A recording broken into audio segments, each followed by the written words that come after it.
Going a little bit off the topic, Sure. talking to you about you as a female business owner, what were some of the challenges that you personally saw or faced in starting your own business and moving forward? And how did you overcome those challenges? Can you give me a couple? Sure. So, unfortunately, women, we've had to take the back seat to quite a few things, whether it's sitting on corporate boards, whether it's starting our own businesses, whether it's financing. It's always been a bit challenging for women in general.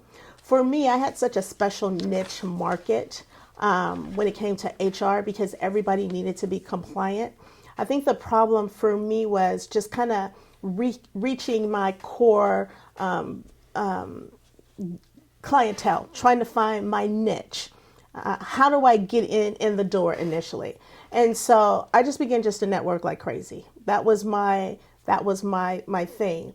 But time, because you can't be 100 different places at one time. Time was an issue for me, and really trying to get business owners to understand the complexities that they were dealing with. So I think for me that was the biggest challenge, and trying to overcome that. But other than that, I will say I've been pretty blessed. Because I think I use what God has given me already as a benefit. So when I go to a business and I'm talking about sexual harassment, I'm talking about discrimination, I'm talking about wrongful termination, most women have encountered that, especially Right. most women of color. Okay.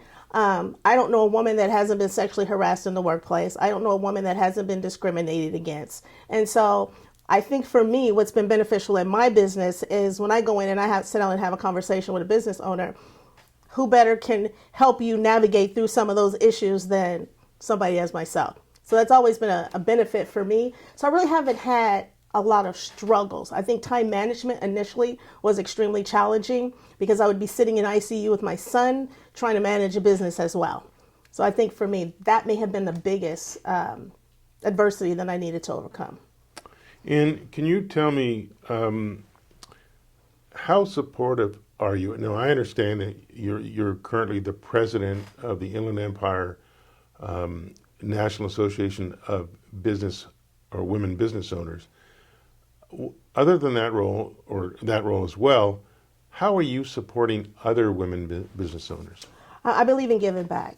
That's what I was taught growing up as a kid. Being the only child of a woman who was extremely educated. My mother had her PhD in education. She was an entrepreneur. She was a leader. She believed in giving back. So that was instilled in me. And for me, it is, there's this analogy that we always see where there's a bunch of people on a cliff and somebody is pulling them up. I think we have a responsibility and an obligation to bring that next person up. I'm a firm believer that the work we do today builds a better tomorrow.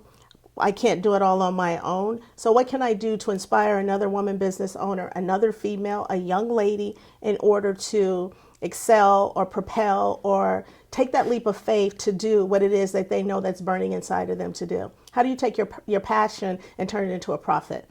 And we all have that. We just don't know how to do it. Initially, I didn't know how to do it. And I had people that helped me. So it's my responsibility to help that next person.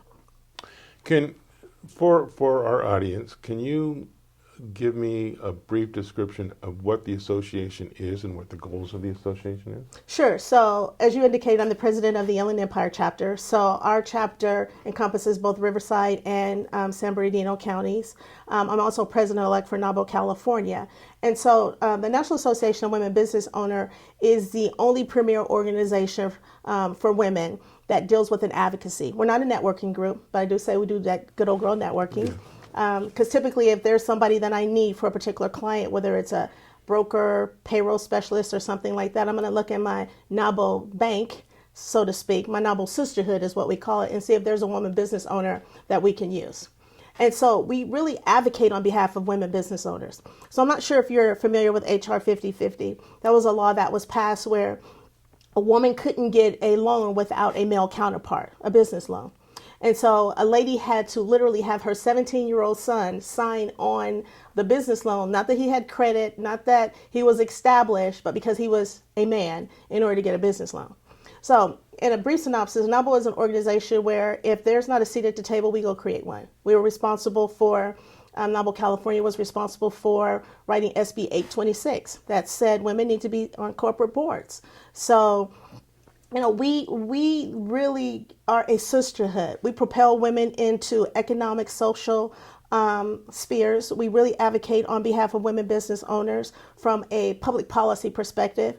In June, we stormed the Capitol in Washington, D.C. There's nothing like having thousands of women business owners at the White House, really talking to our elected officials about laws that are impacting women business owners. From a California perspective, in April, we do the same thing in Sacramento. And so NABO is a great way for women to really be able to come and be their true authentic self. Whatever areas that you're struggling in, whatever areas that you need growth, we're a one-stop shop. Whatever you need is right there within that NABO organization.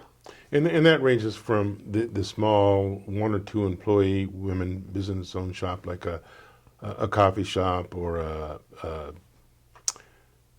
an antique store. Absolutely. So it really represents the full range of business women owners. We represent every single woman business owner out there, whether they are a solopreneur or if they're running a multi-million-dollar organization. We can meet that need at every level. We have, different, because what a solopreneur needs is somebody that's different, that's been in business for 20 years. Somebody that has 5 employees, maybe trying to grow to be in what's called our NABO circle. Our NABO circle are for women that are grossing over $1 million a year. We get together once a year on an annual basis for our national conference to really be able to provide workshops and information and mentorship and leadership and everything like that for women to be able to take their businesses to the next level. So it doesn't matter where a woman is within her business, we're able to meet whatever need that they're having.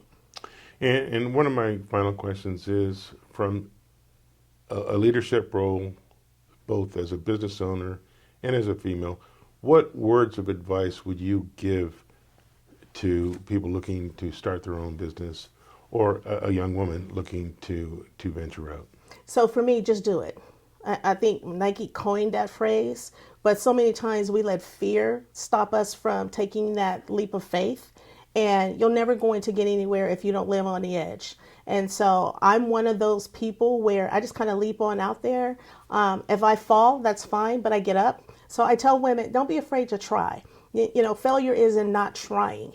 You can't fail if you try. Surround yourself with people that have gone through it and are willing to help you reach that next level. Your sphere of influence is very important.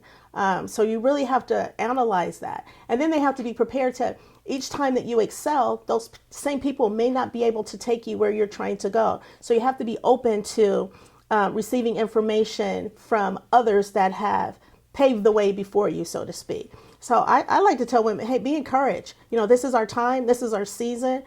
We have been put on the back burner for, long enough. So if you don't capitalize on the momentum that is going on right now, then you're going to miss out. So definitely just, find your passion and just jump. I think it's just important just to try. Well, my final question is kind of a follow-up. If there's someone out there that needs HR service, or there's a woman out there that would like a little mentoring or support, how do they get a hold of Vikita? So you can reach me. My website is www.pcghr.net. Telephone number is 951-926-9069. So you can learn more about the HR services that we offer. We have it in multiple languages, 7 languages to be exact. So we want to be able to meet the need for every business owner. For women that are really trying to jump, are ready to jump, come be a part of the National Association of Women Business Owners. I'd love to meet you. Our contact information is 951-NABO-IE. We're having a mixer. So look on our website at naboie.org, nabo-ie.org. It's a lot of websites to try to remember. And I just like to say this also when it comes to NABO. NABO is a national organization. Okay, we're not just in the United States, but in other countries as well. So we like to say that you're being a part of a national organization with a local experience. So I look forward to meeting you and would want you to be a part of this phenomenal sisterhood. You're going to make some long-time relationships that you just, right now, as a woman business owner, can't live without.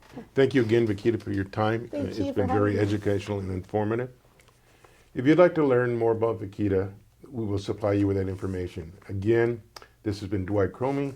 I want to thank you for watching our program.